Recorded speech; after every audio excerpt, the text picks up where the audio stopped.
Ma'am பொங்கல்னாலே நீங்க first என்ன ma'am செய்வீங்க? காலைல எழுந்த உடனே காலையில எழுந்த உடனே அன்னைக்கு தலைக்கு குளிக்கணும்.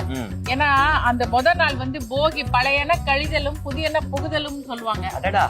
அதனால அந்த போகி அன்னைக்கு நம்ம பழைய சாமான்லாம் எரிக்கிறது அதெல்லாம் பண்ணுவாங்க இல்லையா? அதை முடிச்சிட்டு பொங்கல் அன்னைக்கு நம்ம தலைக்கு குளிச்சுட்டு காலையில இப்ப எங்க வீட்டுல இப்ப மோஸ்ட்லி சென்னையில என்ன பண்றாங்கன்னா வீட்டுக்குள்ளேயே கேஸ் அடுப்புலதான் பொங்கல் வைக்கிறாங்க. ஆனா எங்க வீட்டுல நாங்க என்ன பண்ணுவோம்னா வீட்டு காம்பவுண்டுக்குள்ள விறகடுப்புல வச்சுட்டு அது எக்ஸாக்ட் பொங்கல் செட்டப்ல அதுதாங்க நம்ம வந்து ட்ரெடிஷன் ஃபீல் சொல்லும்போது குஸ்பம்ஸ். இந்த பொங்கல்ல பேரே என்ன தெரியுமா? வாசல் பொங்கல்னு சொல்வாங்க. ஓகே. இந்த பொங்கலுக்கு பேரே வாச பொங்கல். சோ வாசல்ல வைக்கிறது, வச்சிட்டு சூரியனுக்கு காட்டுறது. ஓகே. அதுதான் பொங்கலோட ஒரு மெயின் ஒரு இது.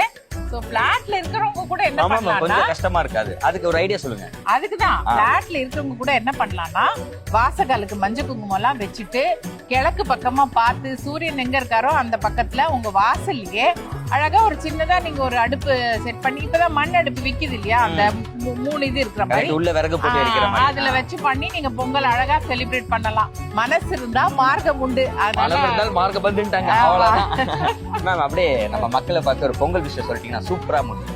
எல்லாருக்கும் இனிய தை பொங்கல் நல்வாழ்த்துக்கள். வாழ்க வளமுடன்.